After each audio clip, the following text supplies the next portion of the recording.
Good evening बच्चों, कैसे हैं आप सब। आज कंपनी लॉ का पेपर था और जैसा कि आपको पता है कि आईसीएसआई की मॉड्यूल में मैंने कई बार कहा है कि कंपनी लॉ के लिए हमेशा वो लिखते हैं कि हम आपको एक्सपर्ट नॉलेज देना चाहते हैं कंपनी लॉ में, और उसी हिसाब से हम पढ़ा रहे हैं और उसी हिसाब से हम पेपर बना रहे हैं। तो ये जो पेपर है कंपनी लॉ का, कमजोर दिल वाले मेरे ख्याल से इस वीडियो को ना देखें। कमजोर दिल वाले ना देखें इन द सेंस, अगर आपने कंपनी लॉ को थोड़ा सा भी सीरियसली नहीं लिया था, सेक्शन सब सेक्शन प्रोवाइजोज अगर अच्छे से नहीं पढ़े थे, अगर आप एक्सक्लूसिवली रिलाई कर रहे थे मैराथन बैचेस पे, अगर आपने क्लासेस बंक मारी थी, टीचर्स बेचारा बोल बोल के मर गए होंगे आपके टीचर्स की क्लासेस करो, नोट्स दिए होंगे आपने, नोट्स अच्छे से नहीं पढ़े, डायरेक्ट अगर आपने नहीं देखा, तो प्लीज आप ये वीडियो मत देखिए। शायद ये वीडियो शॉक दे सकता है आपको। Paper was very very nice. Yes, I am saying very very nice. बच्चों एक समझिए, एक स्टैंडर्ड बढ़ाने की जरूरत है।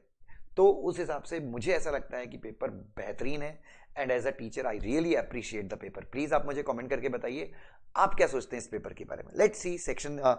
और अगर मेरे हिसाब से इसमें ही मैं आपको बता दूं, अगर आपने 70 मार्क का पेपर, 70 प्लस मार्क का पेपर अगर आपने अटेम्प्ट किया है इस पेपर को, तो आप बाजीगर हैं, आपने बहुत अच्छा किया है।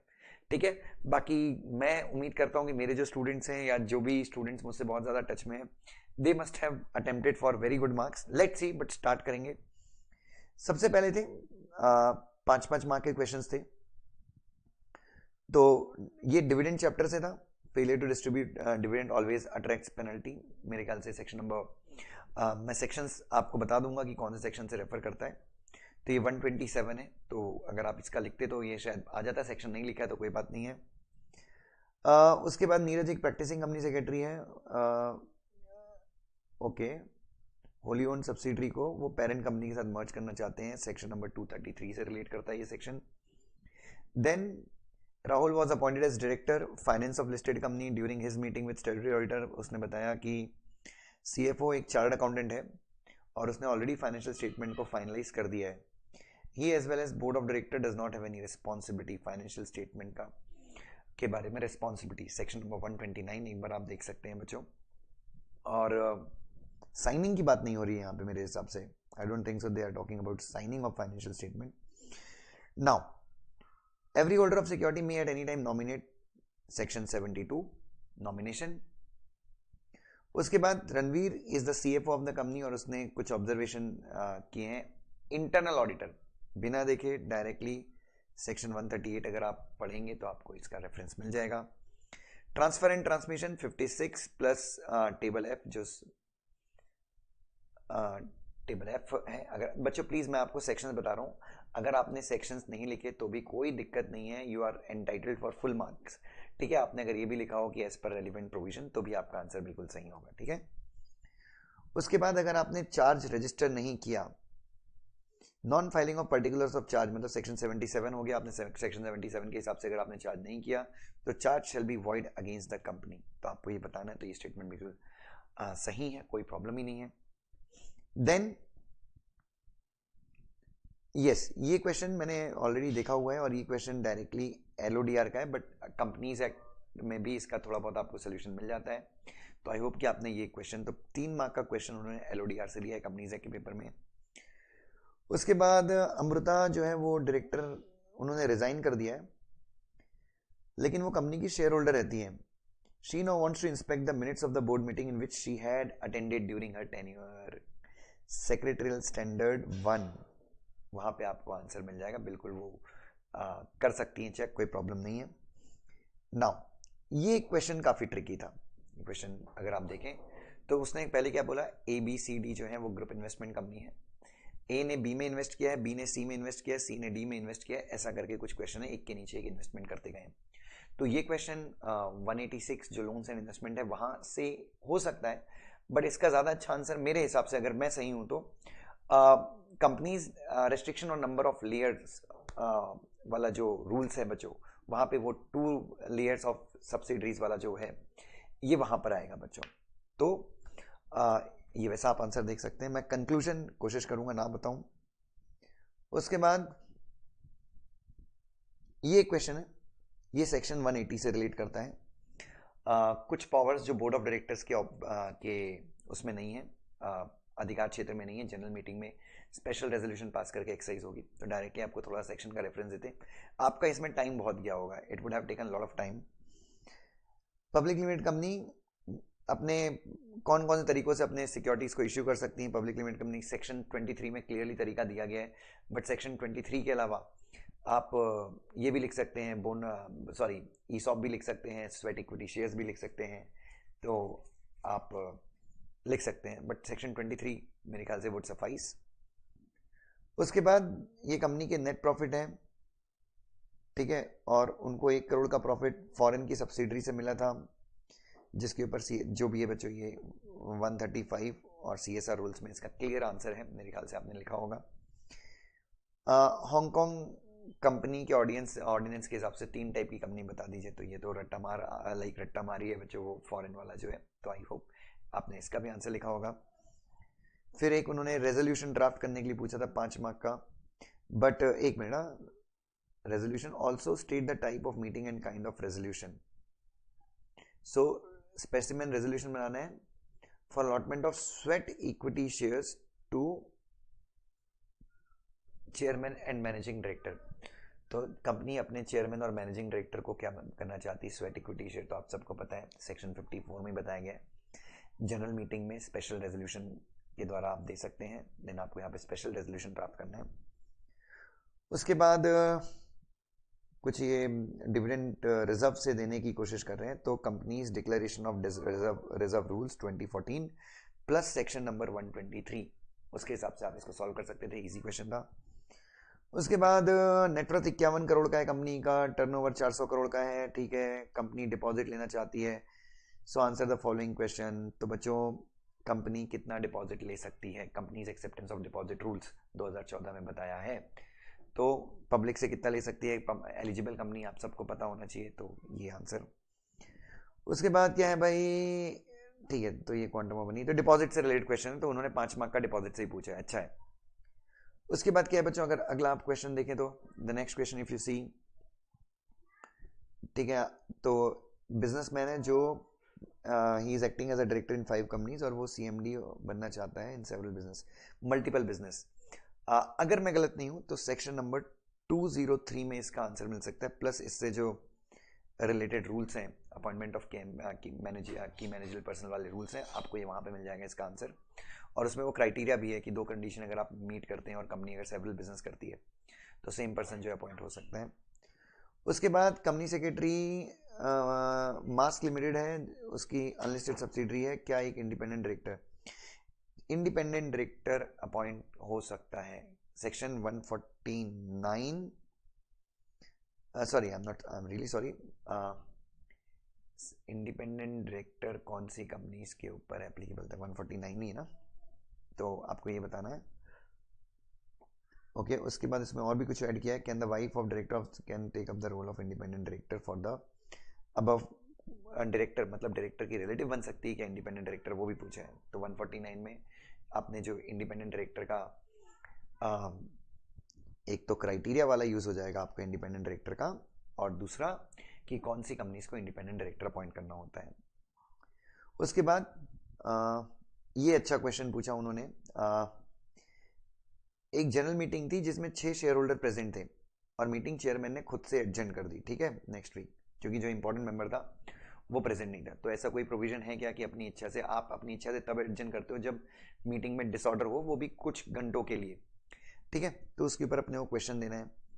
तो इसका जो आंसर मिल जाएगा आपको, ये मिल जाएगा आपको सेक्रेटरी स्टैंडर्ड 2 जनरल मीटिंग का, and then section I think 103 is the section for quorum, तो वहां से भी आप इसकी हेल्प लेके और SS2 का रेफरेंस देके आप आंसर लिख सकते थे।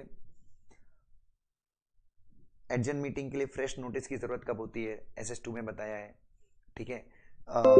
यस, अगर मीटिंग 30 डेज से ज्यादा के लिए एडजन होती है तो अपन और एक और द साइन डाई एडजमेंट था कुछ, तो ऐसा होता है, तो SS2 में क्लियरली बताया हुआ है बच्चों, ठीक है, मुझे अभी उतना अच्छे से याद नहीं आ रहा है। और मीटिंग अगर एडजन मीटिंग में अगर कितने मेंबर प्रेजेंट हो तो उन मेंबर्स को भी अपन कोरम मान के कंटिन्यू कर सकते हैं अगर मेंबर्स हो वो। उसके बाद CFO of the company wants to make, ये है पॉलिटिकल कंट्रीब्यूशन, ठीक है। नाउ तो कितना आप कितना भी आपको पता है, आप कितना भी पॉलिटिकल कंट्रीब्यूशन दे सकते हो। सेक्शन मुझे याद नहीं आ रहा, आई थिंक इट इज़ 182, मैं अगर गलत नहीं हूँ तो 182 में है शायद। 181, 182 और 183, ये तीनों आई थिंक। 181 बोनाफाइड फंड है, 182 पॉलिटिकल कंट्रीब्यूशन है, 143 इज नेशनल डिफेंस फंड, अगर मैं गलत नहीं हूँ तो। उसके बाद क्या है भाई, मैनेजिंग डायरेक्टर है, she would like to, okay how many बच्चे, ये तो एकदम आपको एकदम उन्होंने खोल के दे दिया कि भाई लिख लो, ये तो ये सिंपल क्वेश्चन है। उसके बाद क्या है, 13 करोड़ की पेड अप कैपिटल है, एक बोर्ड मीटिंग चाहती है, it's managing provision of company director relating to notice of the meeting. Board meeting है ना director, 173 plus secretary standard 1, board meeting का सेक्रेटरी स्टैंडर्ड, तो इसमें आपको इसका आंसर मिल जाएगा। और आगे आ जाओ, 20 साल का बंदा है, वाई का बेटा है। बच्चों आपको पता है ना, आपकी जो कंपनी है उसमें managing director, there is a criteria of age, अगर आप वो क्राइटेरिया मीट नहीं करते, minimum criteria and maximum criteria, maximum is 75 years and minimum is, I believe अगर मैं गलत नहीं हूँ तो 21 ईयर्स का क्राइटेरिया, फिर आपको स्पेशल रेजोल्यूशन पास करना होता है। तो this is the same criteria. कहाँ पे है क्राइटेरिया, आई थिंक 196 में, अगर मैं गलत नहीं हूँ तो। मैंने 3-4 महीने हो गए ये सेक्शन देखे नहीं है। कंपनी की टोटल स्ट्रेंथ है 12 डायरेक्टर, और 12 में से 2 डायरेक्टर की वैकेंसी है, मतलब 10 डायरेक्टर में ही अपने को कोरम कैलकुलेट करना है, तो ये आप कर सकते हैं। सेक्शन 103 कोरम का सेक्शन है, plus secretary standard 1 board meeting का है। तो उसके बाद एजीएम बुलाई, कोरम नहीं आया, मीटिंग एडजन हो गई। एडजन मीटिंग में 2 share holder holding share of demanded a poll demand किया, but the chairman refuse to conduct the poll. तो पोल सबसे पहले यार पोल का सेक्शन कौन सा है, 108 है क्या, आई थिंक इट्स 108 और whatever it may be poll का सेक्शन। तो पोल डिमांड कौन कर सकता है, जिसके पास कितने 5 लाख की फेस वैल्यू के शेयर्स, और मेंबर्स और प्रॉक्सी दोनों डिमांड कर सकते हैं, राइट। तो वो एक चीज़ कम से कम उतने शेयर्स होने चाहिए, या फिर 1% या 10% कुछ है, what ever it may B बच्चों। सो ये क्वेश्चन है, तो आप इसका आंसर लिख सकते हैं। या फिर ऑल्टरनेट क्वेश्चन था, एग्जामिन कि क्या नीचे लिखे हुए लोग रीअपॉइंट हो सकते हैं एज इंडिपेंडेंट डायरेक्टर। तो इनका कूलिंग पीरियड खत्म हो गया है, राम किशन और राकेश का कूलिंग पीरियड खत्म हो गया है। क्या कूलिंग पीरियड खत्म होने के बाद, एक minute, examine whether the following person are eligible to be reappointed as independent director of seamless limited after completion of cooling period under the companies act 2013। So इन लोगों ने कूलिंग पीरियड के दौरान ये सारी एक्टिविटीज परफॉर्म की हैं, ठीक है, राम किशन और राकेश। तो एक ही चीज याद रखिए बच्चों, कूलिंग पीरियड के दौरान आप कंपनी से किसी भी प्रकार से एसोसिएट नहीं हो सकते, and on that basis you need to write this answer, ठीक है। तो हमको बताना है कि क्या ये लोग एलिजिबल हैं, अगर मतलब कूलिंग पीरियड में इन्होंने कंपनी से रिलेशन नहीं रखना चाहिए। तो अगर आप सीएफओ को एडवाइजर बन गए, then there is no problem in your reappointment, आपकी इंडिपेंडेंस बरकरार रहेगी, ठीक है। उसके बाद आपने खुद की एडवाइजरी फर्म स्टार्ट कर दी, देयर इज नो प्रॉब्लम। आपने small valuation work on multiple request by the chairman. अब अगर ये वैल्यूएशन वर्क कंपनी से रिलेट करता है तो आप डिस्क्वालीफाई हो जाएंगे, बिकॉज कूलिंग पीरियड का आपने उल्लंघन किया है। उसके बाद frequency of holding first as well as second subsequent AGM, बच्चों ये 96 में इसका आंसर मिल जाएगा आपको। उसके बाद company has pass 2 resolution with circulation with a majority of 5 directors of total strength, 2 directors required that, okay बच्चों अगर कुछ ऐसा है ना 1/3 डायरेक्टर अगर बोलते हैं कि अपने को उसको मीटिंग में ट्रांजैक्ट करना है, तो ये 175 है, ठीक है। बोर्ड रेजोल्यूशन का सर्कुलेशन 4 मार्क का क्वेश्चन है, तो काफ़ी अच्छा क्वेश्चन है ये भी। देन उसके बाद XYZ में 1100 मेंबर्स है, one of the directors of the company that company should constitute, yes, अगर 1000 से ज़्यादा आपके पास एनी सिक्योरिटी होल्डर होते हैं तो आपको स्टेक होल्डर्स कमेटी बनानी पड़ती है। I believe this is the part of section number 178। उसके बाद 78 आवर्स पहले कंपनी के आर्टिकल्स में लिखा था कि 72 आवर्स पहले आपको प्रॉक्सी एक्सेप्ट करना है, कर सकते हो नहीं कर सकते हो। तो सेक्शन नंबर 105 में क्लियरली बताया हुआ है कि अगर आर्टिकल में ऐसा कोई भी प्रोविजन है जो 48 आवर्स के पहले प्रॉक्सी की डिमांड करता है तो उसको हम 48 आवर्स ही मानेंगे। फिर ये प्रोफेशनल के डिसिप्लिनरी एक्शन कंप्लेंट, ठीक है बच्चों, ये तो आईसीएसआई एक्ट से रिलेटेड क्वेश्चन है। देन ये सेक्रेटरी स्टैंडर्ड, बच्चों मैं हमेशा बोला है मैंने कि secretary standards are very important. तो 5 मार्क का क्वेश्चन डायरेक्टली ये, और ये बेसिकली कंपनीज एक्ट से रिलेटेड ही है, ठीक है। तो कंपनीज एक्ट से रिलेटेड, थोड़ा कंपनीज एक्ट का नॉलेज है और एसएस अगर पढ़ा है तो आप इसका आंसर लिख सकते हैं। And this chapter comes to an end. I hope कि मैंने भी आपको बिल्कुल कंफ्यूज नहीं किया है। बट बच्चों याद रखना, एक ही चीज़ मैं आपको बोलूँगा और बहुत अच्छे से बोलूँगा, पूरे कन्विक्शन के साथ बोलूँगा कि देखिए, अपनी क्लासेस और अपनी सेल्फ स्टडी, ये 2 चीज़ों पे बहुत मेहनत कीजिए अगर आपको कंपनीज एक्ट में अच्छा स्कोर करना है, बिकॉज अब पेपर का स्टैंडर्ड और ज़्यादा डिफिकल्ट होगा। So don't rely exclusively on marathons, और ऊपर ऊपर से पढ़ना मत करो, सब कुछ पढ़ो। देखो इस पेपर में भी अगर आप देखो तो लगभग उन्होंने सारे चैप्टर से पूछा है, छोटे बड़े हर एक चैप्टर से, ई फाइलिंग से भी मेरे ख्याल से नहीं पूछा, बाकी हर चीज़ उन्होंने पूछी है। तो अगर आपने डीपली पढ़ाई की होगी तो आपका कम से कम 90 मार्क का पेपर बनना चाहिए। बट कंसीडरिंग द पेपर मेरे ख्याल से चेकिंग ईजी होगी। और 70 मार्क्स का पेपर अगर आपने अटेम्प्ट किया है तो you are in a safe haven, कोई प्रॉब्लम नहीं है। 45 से लेके 60 के बीच में आएंगे अगर आपने 70 या 75 के ऊपर के आसपास अटेम्प्ट किया। Love you so much, God bless you. I hope ये रिव्यू आपको पसंद आया, और कमेंट करके बताइए कितने मार्क का अटेम्प्ट किया है। Love you.